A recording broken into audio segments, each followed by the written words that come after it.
तुम भी सुन लो औरंगजेब की औलादो, और तुम भी सुन लो मंगोल की औलादो, कि हमारे बाप में थोड़ी सहनशीलता बची थी इसीलिए तुम पैदा हुए, वरना अगर हमारे बाप में और हम में सहनशीलता नहीं होती तो तुम्हारी तो क्या, तुम्हारी पुश्ते भी नहीं होती हिंदुस्तान में, तुम कब के पाकिस्तान में पार्सल कर दिए जाते। আসসালামু আলাইকুম প্রিয় দর্শক শ্রোতা, ভারতবর্ষে এক বিশেষ শ্রেণীর ব্যক্তিদের দ্বারা সবসময় বলা হয় যে মুসলমানরা কাফিরদের প্রতি তাদের বাচ্চাদের মনে খুব হিংসা বিদ্বেষ ও ঘৃণা সৃষ্টি করে থাকে।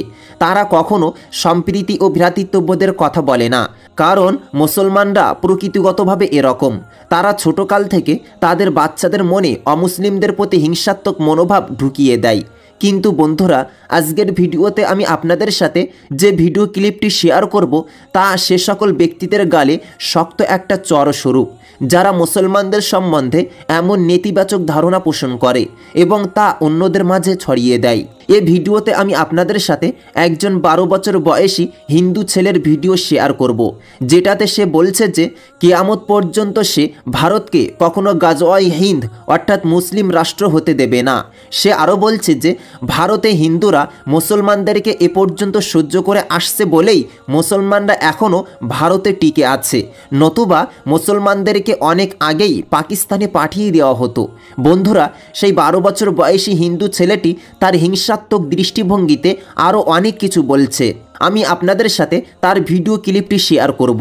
তাছাড়া বন্ধুরা, আমি আপনাদের সাথে ডক্টর জাকির নায়েকেরও একটি ভিডিও ক্লিপ শেয়ার করব ইনশাআল্লাহ। তাই আপনাদের কাছে পুরো ভিডিওটি দেখার অনুরোধ রইল। বন্ধুরা, প্রথমে আমি আপনাদেরকে সেই 12 বছর বয়সী হিন্দু ছেলের ভিডিও ক্লিপটি দেখাতে চাই। আপনারা তার হিংসা বিদ্বেষমূলক বলা কথাগুলো নিজেই শুনুন। আপনারা তার ভিডিও ক্লিপটি দেখুন। तुम भी सुन लो औरंगजेब की औलादो, और तुम भी सुन लो मंगोल की औलादो, कि हमारे बाप में थोड़ी सहनशीलता बची थी इसीलिए तुम पैदा हुए, वरना अगर हमारे बाप में और हम में सहनशीलता नहीं होती तो तुम्हारी तो क्या, तुम्हारी पुश्ते भी नहीं होती हिंदुस्तान में, तुम कब के पाकिस्तान में पार्सल कर दिए जाते। और हाँ, हिंदुओं को चैलेंज तो करना मत, वरना अगर हिंदुओं ने तुमको अपनी औकात दिखाई तो तुम्हारे बाप की भी नानी याद निकल आएगी। कयामत की रात तक भी इस देश में गजवाए हिंद का सपना पूरा नहीं होगा। বন্ধুরা, আপনারা সেই হিন্দু ছেলেটির বলা কথাগুলো শুনলেন এবং বুঝলেন।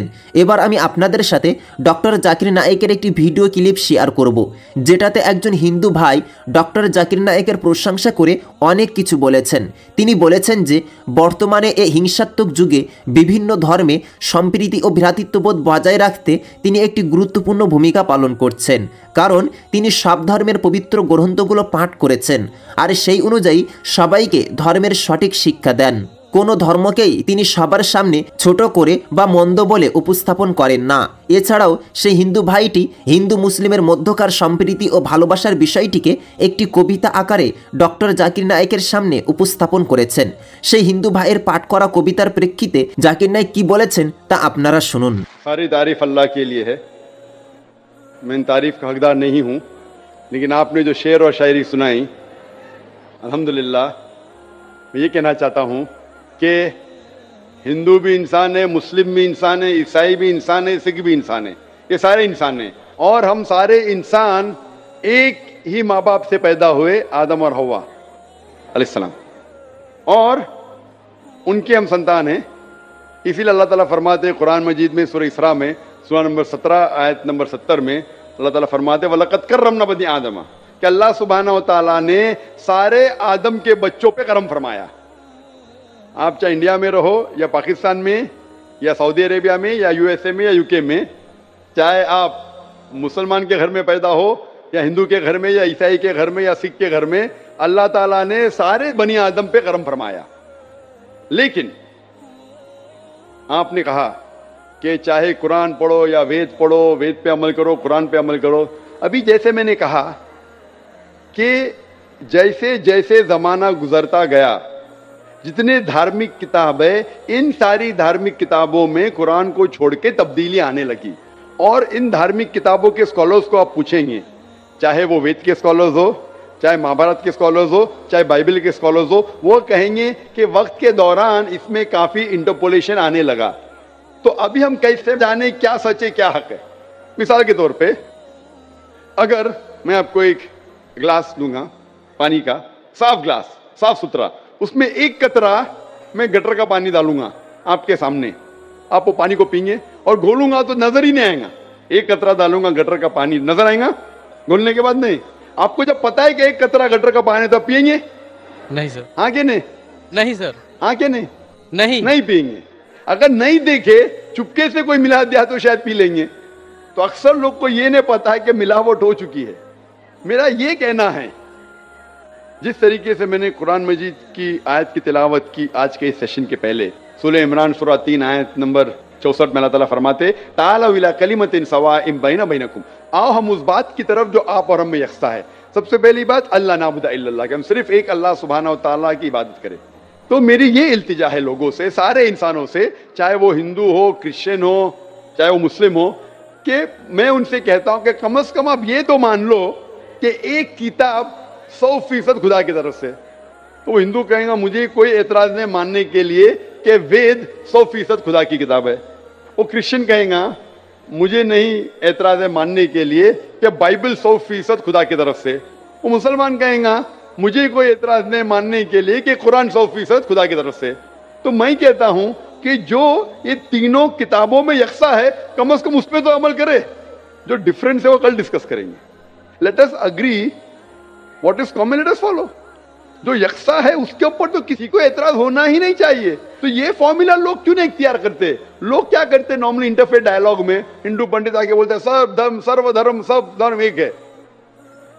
वो मुस्लिम आके बोलेगा सब धर्म एक है। वो क्रिश्चियन पादरी आके बोलेगा सब धर्म एक है। ये सिर्फ नाटक है। अगर सारे धर्म एक है तो मैं हिंदू से कहूंगा अगर सब धर्म एक है तो मुसलमान बन जाओ। पंडित बोलेगा नहीं। वो क्रिश्चियन से कहूंगा सब धर्म एक है तो फादर को बोलूंगा अब हिंदू क्यों नहीं बन जाते? मैं ये नहीं कहता हूं सब धर्म एक है, सब धर्म में अच्छाई है। जो यकसा है उसके ऊपर अमल करो, जो यकसा नहीं है उसको डिस्कस बाद में करेंगे। कम से कम जो यकसा है उसके ऊपर तो अमल करें। इसमें किसी को एतराज नहीं होना चाहिए।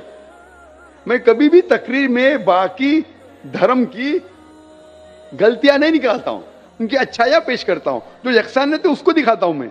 अनलेस कोई डिबेट में मुझे मजबूर करे तो अलग बात है, लेकिन अक्सर मैं धर्म की अच्छाइयां बयान करता हूं और जो यकसानियत है उसके ऊपर अमल करने के लिए कहता हूं। इसीलिए मैं कहता हूं अगर Christian means a person who follows the teachings of Jesus Christ peace be upon him, अगर ईसाई आप उसे कहते हैं जो ईसा अलैहिस्सलाम का कहना मानता है, तो मैं कहता हूं मैं और हम मुसलमान ईसाइयों से ज्यादा ईसाई है। ईसाइयों से ज्यादा ईसाई है, क्योंकि अगर आप बाइबल पढ़ेंगे ईसा अलैहिस्सलाम क्या फरमाते हैं, हम मुसलमान उसके ऊपर ज्यादा अमल करते हैं। बाइबल में लिखा है कि ईसा अलैहिस्सलाम फरमाते हैं कि एक भी चीज अगर आप ओल्ड टेस्टामेंट की नहीं मानेंगे तो आप जन्नत में नहीं जाएंगे।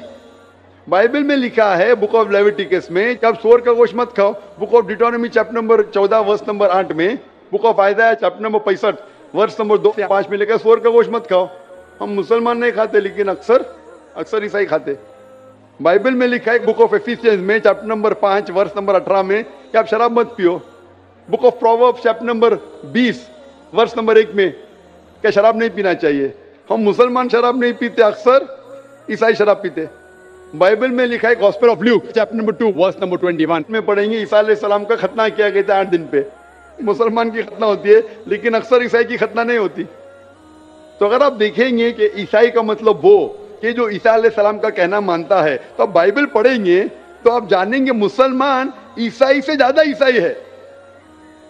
उसी तरीके से आप हिंदू की किताब अगर पढ़ेंगे, हिंदू मानी क्या कि हिंदू एक्चुअली ज्योग्राफिकल डेफिनेशन है भाई साहब। हिंदू मीन्स, ये सबसे पहले हिंदू किसने लफ्ज दिया था? अरबों ने जब हिंदुस्तान में आए, उस टाइम हिंदुस्तान कहने जाता था, जब अरब आए तो यहां कहने लगे हिंदी। जो ये इंडस वैली सिविलाइजेशन था, इस अतराफ में जो भी लोग रहते थे उसे अरब कहते थे हिंदी। तो ये लफ्ज हिंदू आया अरबों से। इसीलिए मैं आज भी जब जाता हूं सऊदी अरेबिया, लोग कहते हिंदी में। तो ज्योग्राफिकली मैं हिंदू हूं, जो हिंदुस्तान में रहता है वो हिंदू है। और पंडित जवाहरलाल नेहरू कहते हैं कि ये लफ्ज हिंदू कोई भी हिंदू शास्त्र में आपको नहीं मिलेगा जब तक मुसलमान हिंदुस्तान में नहीं आए। अरब हिंदुस्तान आने के बाद ये लफ्ज हिंदू उनके शास्त्र में आया। उसका मतलब ये लफ्ज हिंदू दिया मुसलमानों ने। तो Hindu is a geographical definition. तो उस डेफिनेशन से मैं हिंदुस्तान में रहता हूं और मुझे गर्व है कि मैं हिंदुस्तानी हूं। तो उस डेफिनेशन से मैं हिंदू हूं। और अगर आप बोलते धार्मिक वेद पढ़ेंगे तो वेद को पढ़ चुका हूं मैं, भगवत गीता पढ़ चुका हूं, महाभारत पढ़ चुका हूं। जो यक्षान है उसके ऊपर अमल करता हूं। जो अहम है, जो ब्रह्म सूत्र हिंदुइज्म का एकम ब्राह्म द्योत्या नास्ते नैना नास्ते किंचन, भगवान एक ही है, दूसरा नहीं है, नहीं है, नहीं है, जरा भी नहीं है। तो ये कहना मंजिल एक है और रास्ते अलग है, मंजिल एक है लेकिन रास्ते अलग है, ये कह रहे हैं। मैं कहता हूं कि मंजिल अगर एक है, अगर आपको जाने का है, इधर भी जाने का है, तो एक डायरेक्शन ही रहेगा ना। फिर चाहे आप ट्रेन से जाओ, चाहे बस से जाओ, चाहे प्लेन से जाओ, दिशा लेकिन एक होना चाहिए। आपकी दिशा ही गलत है तो पहले मंजिल को तो तलाश करो। मंजिल क्या है पहले वो तो जान लो। तो सारी धार्मिक किताब में मंजिल एक ही है कि खुदा एक है, उस खुदा का कोई अक्स नहीं है और सिर्फ उस खुदा की इबादत करना चाहिए। और सारी किताबों में, चाहे बाइबल हो, चाहे वेद हो, कुरान में लिखा है कि आखिरी पैगंबर जो आपको रास्ता दिखाएंगे मोहम्मद सल्लल्लाहु अलैहि वसल्लम में। बाइबल आप पढ़ेंगे, बाइबल में लिखा है गॉस्पेल ऑफ जॉन में चैप्टर नंबर 16 में वर्स नंबर 12 से 14 में ईसा अलैहिस्सलाम फरमाते हैं, I have many things to say unto you, but ye cannot bear them now. For he, when the Spirit of truth shall come, he shall guide you into all truth. He shall not speak of himself, all that he hears shall he speak. यहाँ ईसा अलैहिस्सलाम कहते हैं कि मुझे आपको बहुत कुछ कहना है, लेकिन आज आप समझ नहीं पाएंगे।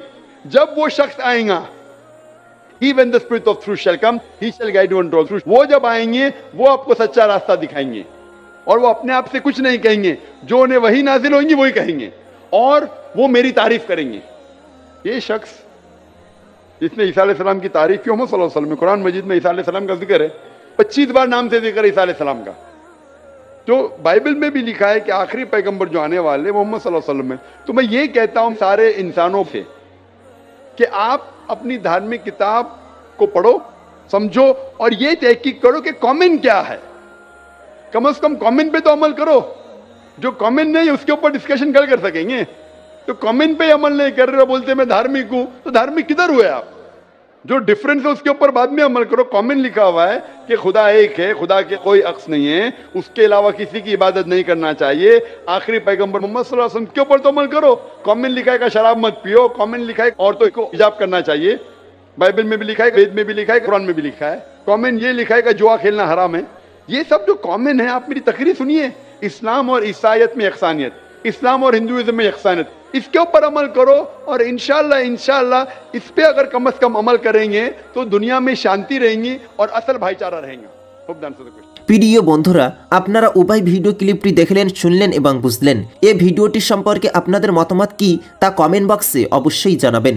এই ভিডিওটিতে একটি লাইক দিয়ে সোশ্যাল মিডিয়ার সমস্ত জায়গায় শেয়ার করে সকলকে ও সকল মুসলিম উম্মাহকে দেখার সুযোগ করে দিন।